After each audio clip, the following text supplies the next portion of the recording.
राना एहसान साहब, क्या समझते हैं? बेशुमार जगहों पे सोशल मीडिया के ऊपर इस वक्त ये है कि हिसाब बराबर हो गया। समझते हैं हिसाब बराबर हुआ?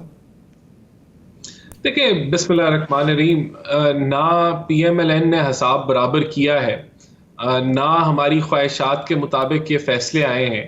ये पीटीआई की अपनी करनी है, जो उनके सामने आगे आ गई है। जो उनके अमाल थे वो उनके सामने आ गए हैं, और जो उनके इल्ज़ामात थे बाकी दीगर जमातों के ऊपर, जो चोर चोर के नारे इन्होंने लगाए, वो एक्सपोज हो गए।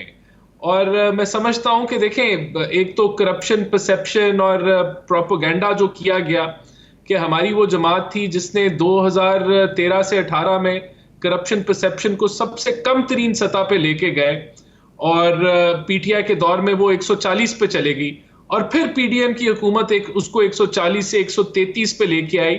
लेकिन जो सोशल मीडिया जिसकी आप बात कर रहे हैं और जो प्रोपेगेंडा पीटीआई ने किया, वो इसके बिल्कुल बरक्स था। तो हकायक कुछ और थे, बातें कुछ और करते रहे। तो आज जब ये जो अभी याया साहब ने भी बात की कि एक केस में अगर आप 9 वकील तब्दील कर लें, और आज भी ये किस चीज की आपको गवाही देती है कि ये भगौड़े थे, ये केसों से भी भगौड़े थे, ये डिलेइंग टैक्टिक्स इस्तेमाल कर रहे थे। मुझे कोई बता दें, कोई इतना हाई 9वीं काउंसिल जो है अपने कागज जमा करा दें, तो हमने इसको क्या सेलिब्रेट करना है? हम इस पे क्यों खुशियां मनाएं? ये तो उनका जो बयानिया था वो कोलैप्स कर गया पीटीआई का। जो अच्छा, राना एहसान साहब, यही उसकी मुअज़्ज़ज़ जज थे मोहम्मद बशीर साहब, जिन्होंने मियां साहब को सजा सुनाई थी। तो उस वक्त आपकी पार्टी इन्हीं मुअज़्ज़ज़ जज साहब के बारे में जो राय रखती थी, वो आपको याद है?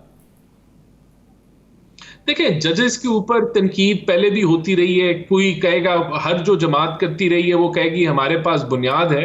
लेकिन मुझे ये बताए ना, जब 9 वकील तब्दील हो जाएं तो उसका क्या मतलब है? यानी कि उन 9 में से जो पिछले 8 थे, एक भी इस काबिल नहीं था कि केस को कंटिन्यू कर सकता। तो यहां बात तो सिंपल है ना, आपने 108 तहाइफ जो है वो वसूल किए, रिपोर्ट नहीं किए। तो जो सवालात अभी याया साहब ने उठाए, मैं समझता हूं बड़े जेन्युइन थे। और इससे पहले जो साइफर केस है उसमें भी यही डिलेइंग टैक्टिक्स थी। तो आज उनके अमाल उनके सामने आए हैं, उनकी बातें उनके सामने आई हैं, और बुरे तरीके से पीटीआई एक्सपोज होगी। राना एहसान अफजल साहब, अगर मुल्क की मजमूई सूरत हाल पे बात करें सिक्योरिटी को लेके, जिस तरीके से बाजोड़ के अंदर, बलूचिस्तान में एक रैली के ऊपर, और फिर आज बाटापुर में भी नून लीग की एक रैली के ऊपर हमला हुआ है, ऐसी सूरत हाल मुस्तकबिल करीब में बेहतर होती देख रहे हैं या मजीद इसमें खदशात देख रहे हैं? देखें, सबसे पहले तो बाजोर में जो वाकया हुआ, और एक यंग पॉलिटिशियन जो है पीटीआई से, जो जिसका तल्लक था या एफिलिएटेड था, उसको मर्डर किया गया, ये निहायत ही कंडेमेबल है, अफसोसनाक है। और बाकी भी जो आपने इंसिडेंट्स जिनका जिक्र किया, किसी भी सियासी आदमी के लिए एक थ्रेट के अंदर या जहां टेररिज्म के इंसिडेंट्स होने के खदशात हों, उसके लिए कैंपेन करना तो जिंदगी मौत का जो है वो मामला बन जाता है। और ये बड़ा अफसोसनाक सूरत हाल है। और ये जिम्मेदारी जो है डायरेक्टली जो लॉ एनफोर्समेंट एजेंसीज हैं, चाहे पुलिस हो, लोकल एडमिनिस्ट्रेशन है, ईसीपी है, केयर टेकर सेटअप है, उसकी जिम्मेदारी है कि वो ऐसा माहौल दे कैंडिडेट्स को जहां वो आज़ादाना तौर पे कैंपेन कर सके। और ऐसा माहौल अगर नहीं मिलता तो इसका मतलब है कि वो लोग डिसएडवांटेज पे हैं। तो ये जिनकी जिम्मेदारी है उनको जिम्मेदारी पूरी करनी चाहिए। जहां ऐसे थ्रेट्स हैं वहां सिक्योरिटी बीफ अप करनी चाहिए।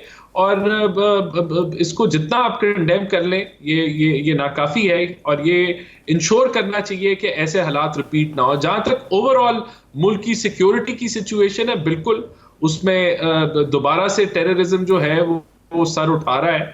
और ये ना सिर्फ आपकी फॉरेन डायरेक्ट इन्वेस्टमेंट, बल्कि आपका जो ट्रेड बिजनेस का एनवायरनमेंट है उसके लिए भी बहुत मनफी है।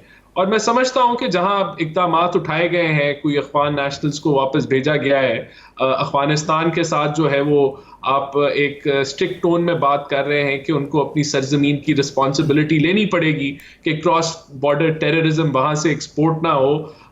यहाँ इसी तरह मैं समझता हूँ बहुत काम होने वाला है। और ये अगर हम लोग इस सिक्योरिटी सिचुएशन को अगर हम, ये आने वाली हुकूमत के लिए भी बड़ा चैलेंज है, और अगर हम नहीं इसको जल्द अज जल्द इसके ऊपर काबू पाते तो मुल्क की मईशत भी नहीं ठीक होगी।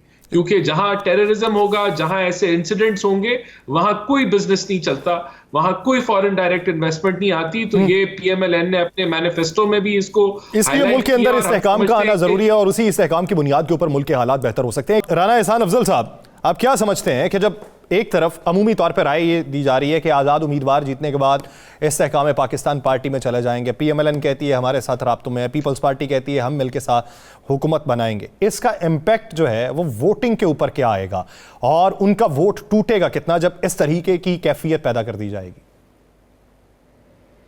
देखिए, मेरे ख्याल से अभी तो कोई असर नहीं पड़ेगा। 8 फरवरी में अब 7-8 दिन रह गए हैं, और अभी तो जो है ये लोग कोई वादे भी ले रहे हैं, कोई हल्फ भी उठा रहे हैं। बहरहाल देखें, अगर कोई पीटीआई बैक्ड कैंडिडेट जो है इंडिपेंडेंटली जीत जाता है तो आईनी तौर पे, कानूनी तौर पे तो वो आज़ाद है कि वो जिस मर्जी जमात को ज्वाइन करे या अपना स्टेटस जो है इंडिपेंडेंट रखे।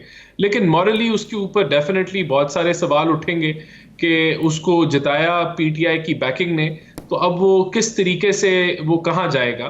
तो शायद इसके अंदर जमात पीटीआई खुद जो है वो मुशावरत कर ले और एज ए ग्रुप डिसाइड कर ले कि क्या उन्होंने लाएमल रखना है, किस जमात के साथ आगे बढ़ना है। बहरहाल पीएमएलएन का ये कोई टारगेट नहीं है कि हम लोगों ने जो है वो किसी के बलबूते पे हमने ये अपनी हुकूमत बनानी है। हम तो पहले भी शहबाज शरीफ ने कहा कि हमारी काविश कोशिश ये है कि हम एक सिंपल मेजॉरिटी लें। ये पीपल्स पार्टी का बहरहाल लगता है कि प्लान ही यही है, उनको ये वो हार मान चुके हैं कि वो अपने बलबूते पे हुकूमत वफाक में नहीं बना सकते, तो उनका प्लान ही यही है कि वो इंडिपेंडेंट्स को जो है अपनी तरफ रागब करके वो शायद हुकूमत बना ले। तो ये तो, लेकिन 8 फरवरी का के बाद जो सिनारियो डेवलप होगा उसके बाद ये इसके ऊपर कमेंट किया जा सकता है ज़्यादा कि कौन किसके साथ जाएगा। बहरहाल हर हुकूमत की कोशिश होती है कि वो अपने साथ इंडिपेंडेंट्स को मिलाए और अपनी हुकूमत की जो नंबर गेम है उसको स्ट्रेंथन करे, ताकि वो अपने मैनिफेस्टो को जो है एक अच्छे तरीके से इम्प्लीमेंट करे। ठीक है राना एहसान साहब, क्या दिक्कत है मनाजरे की? मनाजरा एक हेल्दी एक्टिविटी है। मैं भी बहुत अरसे में बात करता रहा हूँ कि बैशिंग की सियासत होती है, माजी के सिर्फ हवाले दिए जाते हैं, माजी के इल्ज़ामात लगाते हैं, मुस्तकबिल की हिकमत अमली बताने से बहुत से लोग कतराते हैं अपने अवामी जलसों में। तो मनाजरा हो जाता तो ज़्यादा अच्छा नहीं था? ये देखिए, इसमें कोई दिक्कत नहीं है, पाकिस्तान का ट्रेडिशन नहीं है कि ऐसा होता है। अगर हो भी जाए तो कोई ये बुरी बात नहीं है। हमने तो इरफान सिद्दीकी साहब ने ऑफर किया कि हम तलाल का करा देते हैं बिलावल के साथ, और शहबाज साहब ने कहा कि हम जो है वो सिंध के अंदर हमारे से कंपैरिजन करा लें, जो छोटा शहर भी पंजाब का है उसका किसी बड़े शहर सिंध के, इंटीरियर सिंध से कर लें, तो पता चल जाएगा कि किसका क्या मंशूर था और किसने क्या डिलीवर किया। अब मैनिफेस्टो हमारा आ चुका है, वो स्क्रूटनी के लिए अवेलेबल है, बाकी जमातों का भी है। अब मुझे अगर ये ट्रेडिशन पाकिस्तान में पड़ जाता है तो इसमें कोई बुराई नहीं। अच्छा, एक आखिरी सवाल राना एहसान साहब, वो मैनिफेस्टो की आपने बात की, वो पहले बातें हो रही थी 300 यूनिट फ्री बिजली की, अब वो सुनने में है कि वो चेंज करके 30% सस्ती बिजली आप आ गए। देखिए, बिल्कुल हमने 20 से 25% सस्ती बिजली के नरखों में कमी की कहा है कि हम 5 सालों में लेके आएंगे, और उसकी बुनियाद हमने ये रखी है कि जो एनर्जी मिक्स है उसको हम लोकल थर कोल के ऊपर, न्यूक्लियर के ऊपर इन्हिसार और अल्टरनेटिव एनर्जी का जो है वो मैक्सिमम इंट्रोडक्शन के बायस हम वो लेके आ सकेंगे 5 सालों के अंदर इंशाल्लाह। ये हमारा टारगेट है, लेकिन हम फ्री बिजली नहीं देंगे।